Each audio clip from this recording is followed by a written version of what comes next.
Hey, welcome to Mikey's Video Game Madness. Today we're playing Hitman 2 on the PlayStation 3 as part of the Hitman Trilogy collection. I believe it's also available on the Xbox 360, and I'm sure there's some version of it on the PC in some form or another. The PC has all these games, and knowing how Steam is, you probably could download them all at the same time or some deal or something. I don't know. I didn't really look into it as I was just playing this game, but I'm just showing you what games are here. There's Hitman, Contracts, Blood Money, and Hitman 2. I believe that's what they were when it showed the screen. I was looking down. But this is the first Hitman game to come out on console. The first Hitman never came out on PlayStation, well, it didn't come out on PlayStation, but it didn't come out on consoles at all. Which, if you ever play the original Hitman, in my personal opinion, it's not that great. I was fascinated by the idea of being a hitman, and being able to finish the game in multiple ways, and it looked like an action game, but it was one of those games, and this game somewhat suffers from it, where if you did one thing wrong, you had to restart the mission or restart from whatever your save state was or whatever. And I think the developers kind of knew that, and they never brought it on consoles, and they waited till Hitman 2.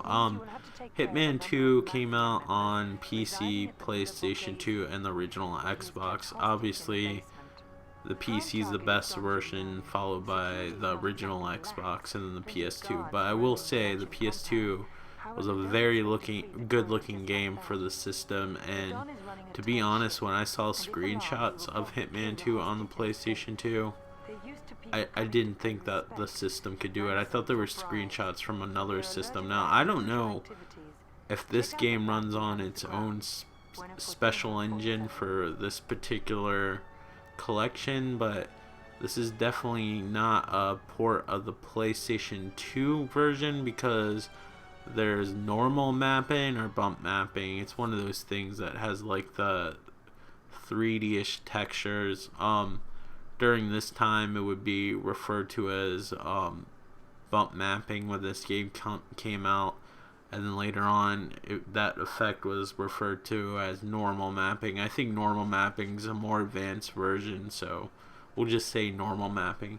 The PlayStation 2 wasn't really capable of doing that, only the Xbox and the PC, depending on what type of card you had.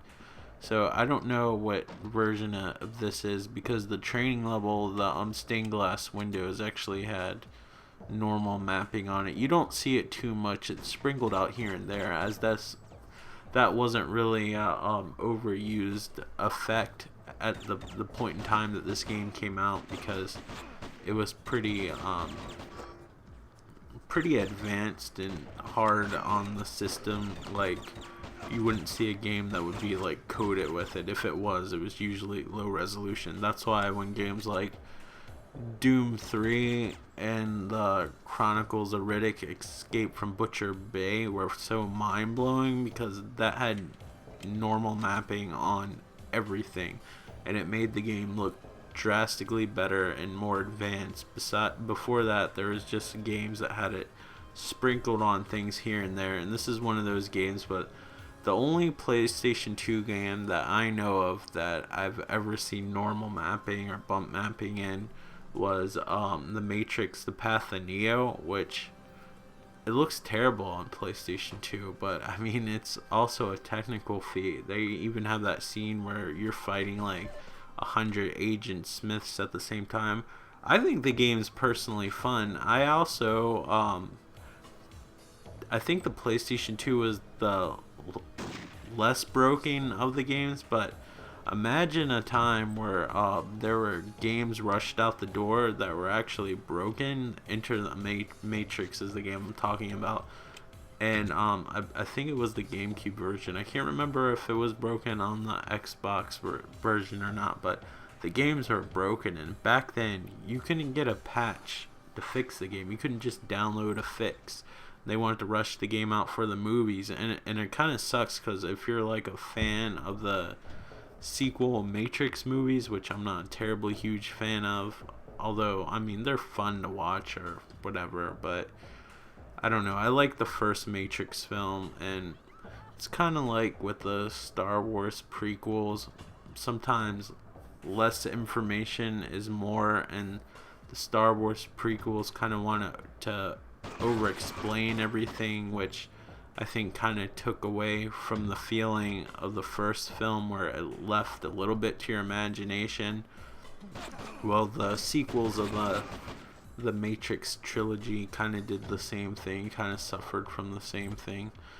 It's not my cup of tea. I'm not going to say that the sequels are necessarily bad or whatever. They were enjoyable to watch, to see the progression of the characters and what happened to them, but they felt a little bit convoluted compared to the originals, and I kind of feel that way about the Star Wars prequels, which I don't hate like a lot of people, but they definitely aren't as enjoyable as, say, the original trilogy, but that's just me, and I'm not one of those people that saw it opening day. I didn't even really like Star Wars until I was a teenager.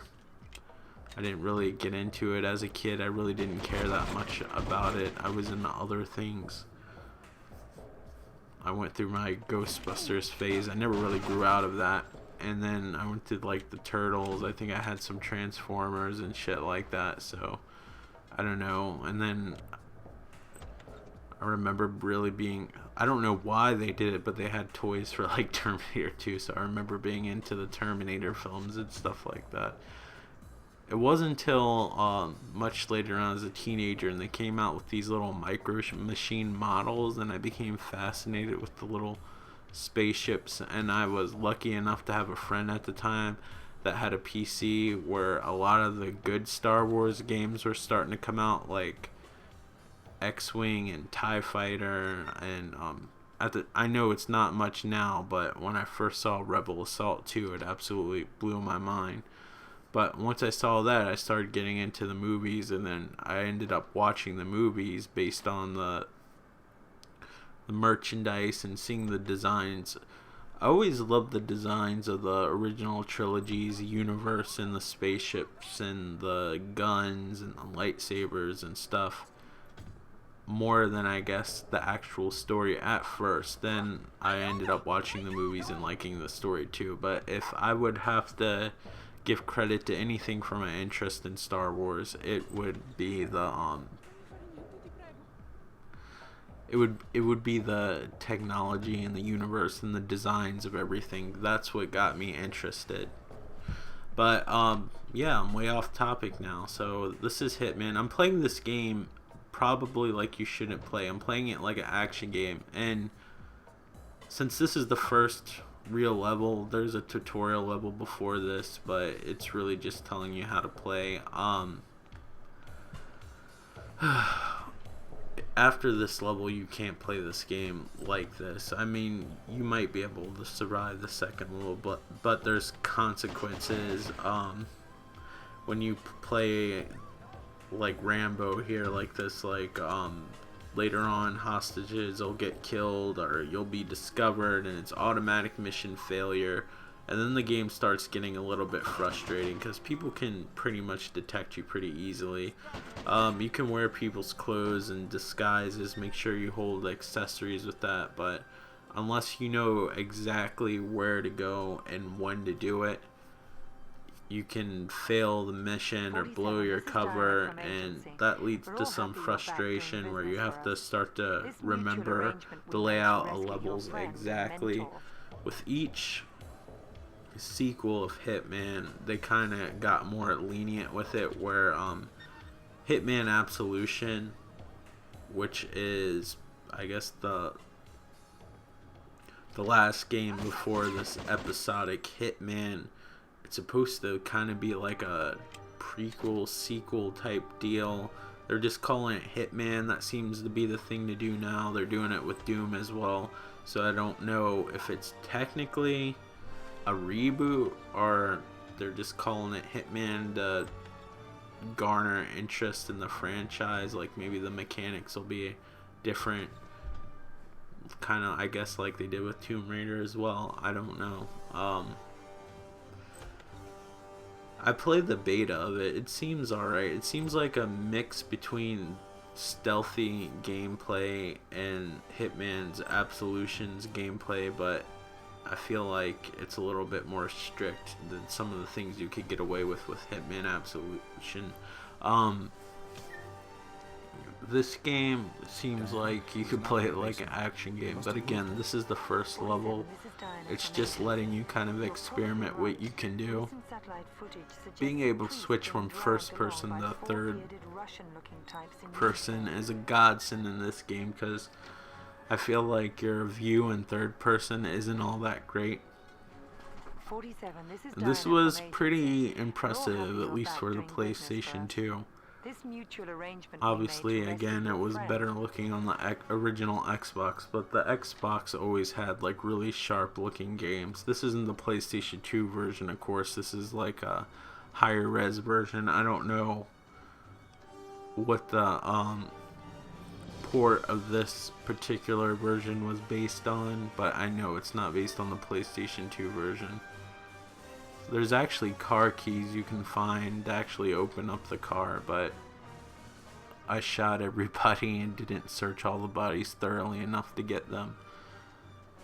But yeah, I played this level like an action game. I just wanted to show you guys what it looked like. I don't know what the video would have been like if I played a level that required a lot of stealth. It probably would have been boring, because I probably would have had to restart multiple times. You actually have a limited amount of times that you can save in the game. After that, you're pretty much screwed. So there is a learning curve to this game. This game definitely requires you to use stealth. It just happens to be, again, this is the first level, so don't look at this game as, oh, you can play it as a first person shooter. You can in this level, but the later levels do get hard as shit. So even though shit's kind of soft. So I just want you to keep that in mind. But 3 games for the price of 1, you can't beat it, and it gives you a good idea.